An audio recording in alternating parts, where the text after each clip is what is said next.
frères et sœurs, pour cette nouvelle méditation.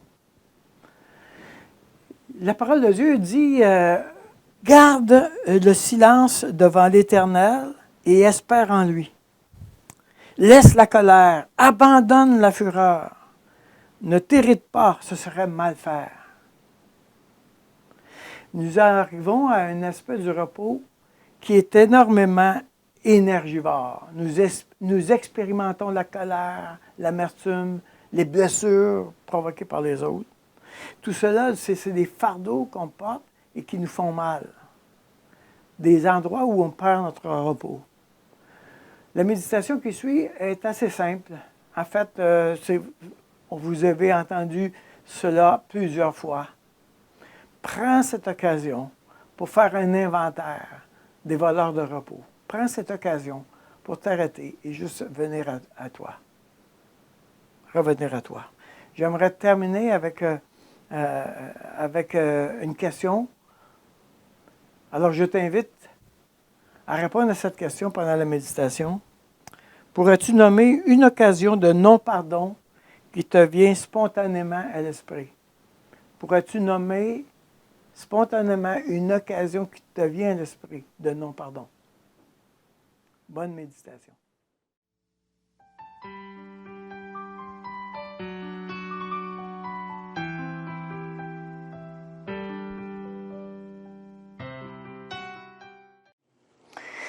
Et là où il y a une tentative de gain, c'est-à-dire que là, parce que c'est chacun pour soi maintenant, je vais réclamer en permanence des dettes que les autres font dans ma vie.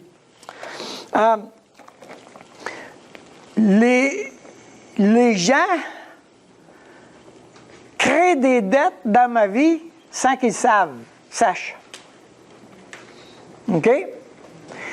Et dans mes relations, OK? Il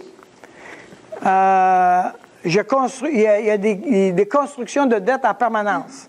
Alors, comment ça se fait qu'il m'a posé cette question-là? Il n'avait pas le droit de me poser cette question-là. Comment ça se fait qu'il n'a pas attendu que je termine ma conversation pour venir me couper la parole? Comment ça se fait qu'il n'est pas venu me demander comment ça allait aujourd'hui? Comment ça se fait que... Et toutes les fois que je donne la main à quelqu'un, OK, il y a un danger qu'il se crée une dette là. OK? J'ai le droit d'être respecté. J'ai le droit qu'on prenne soin de moi. OK?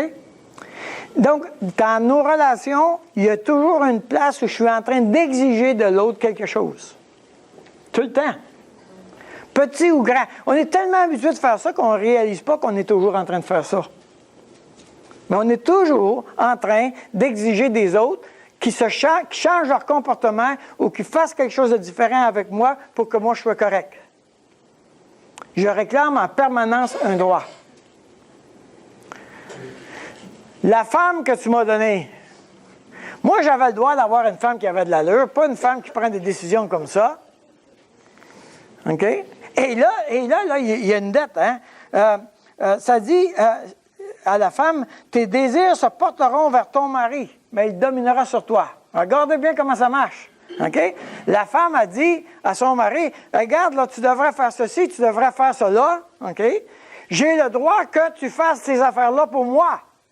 Je cherche à te faire changer d'affaires. Et l'homme dit, j'ai le droit que tu me laisses la paix. Lâche-moi les baskets. OK? Et tout à coup, il y a toute une spirale de droit qui s'enclenche, de réclamation de droit qui se enclenche. Nous sommes... OK, on va juste aller voir pour la prochaine. Tournez avec moi dans Éphésiens chapitre 4.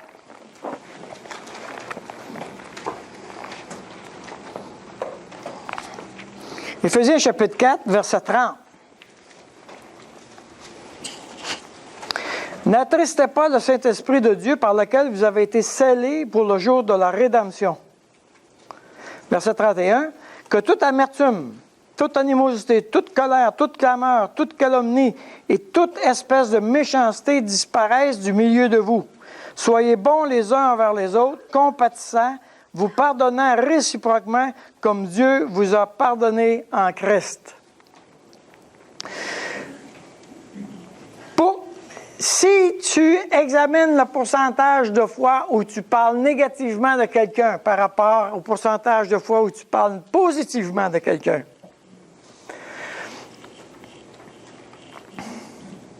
il s'agit juste de s'asseoir dans une cafétéria d'une usine avec les gars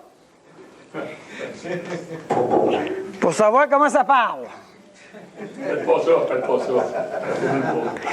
Il s'agit juste d'être dans un groupe de femmes. OK? Pour savoir de quoi on parle. Et tout à coup, on s'aperçoit que tout le monde, OK? Il y a de l'amertume, de l'animosité, de la colère, de la calomnie, toute espèce de méchanceté, c'est là.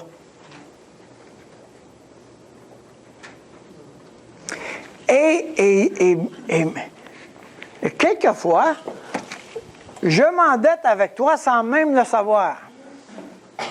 Ça se peut ce matin, là, que je me suis endetté avec quelqu'un ici, là. Je n'ai aucune idée. Peut-être que tu t'attendais que le pasteur vienne te donner la main. Peut-être que tu t'attendais que je te pose une telle ou telle question.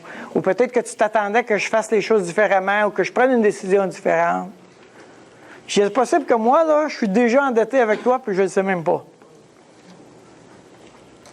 Fatigant, ça? Nous nous endettons mutuellement parce que nous réclamons des choses des autres en permanence. Wow! Quand quelqu'un te doit quelque chose, il n'y a pas de repos parce que moi, j'exige qu'on paye la dette. Donc, je me retrouve en permanence dans une situation de non-repos. Combien d'entre nous ici ne parlent plus à leurs parents, à leurs frères, leurs sœurs, à leur famille étendue? Combien d'entre nous ici ont des problèmes avec des compagnons de travail? C'est ça notre vie, là. Il y a toujours quelqu'un, quelque part, qui a une dette. Et plus ou moins grande.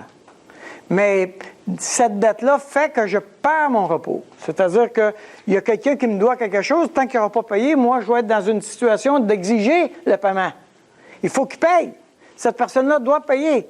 Alors, quelquefois, je le mets dans les caisses des fonds perdus. OK? Puis je le laisse là, mais la dette est toujours là. Quand même que tu n'as pas parlé à ton frère depuis 15 ans, là, la dette est là pareil. Donc, il y a des dettes. Et ces dettes-là nous enlèvent le repos. Et ces dettes-là, évidemment, c'est plus facile de le voir avec notre conjoint, notre femme, notre mari, mais les gens très proches, c'est facile de voir qu'il y a des dettes en route.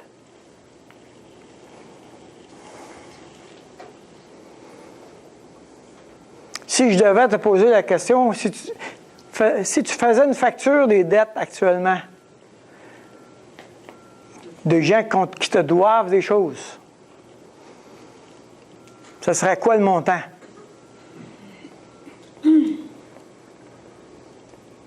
100 000 $? 500 000 $? 1 million? 10 millions?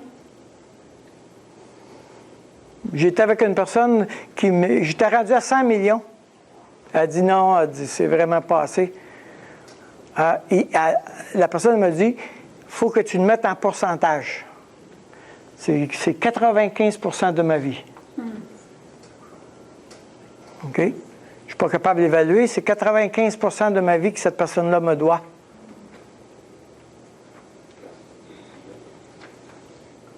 Non-repos, là. Pas de repos, là. Hein? Il n'y en a pas de repos. Et on peut imaginer non seulement la dette qui est réclamée, mais la douleur de l'offense.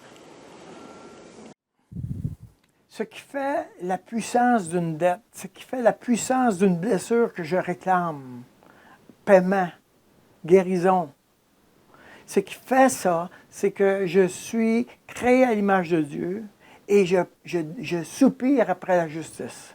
Nous voulons être traités justement. Alors, c'est énormément énergivore de poursuivre la justice pour nous-mêmes. J'essaie d'obtenir par moi-même la justice. C'est énormément énergivore. Et ça nous enlève le repos, ça c'est certain. Alors, évidemment, il faut se poser la question, es-tu prête à continuer de payer le prix de cette poursuite de réclamer la dette? Permettez-moi de terminer avec un mot de prière. Seigneur, je gémis en présence de ce pardon que tu m'appelles à accorder. C'est toi qui peux m'aider à faire tomber ces chaînes et me libérer de ce fardeau.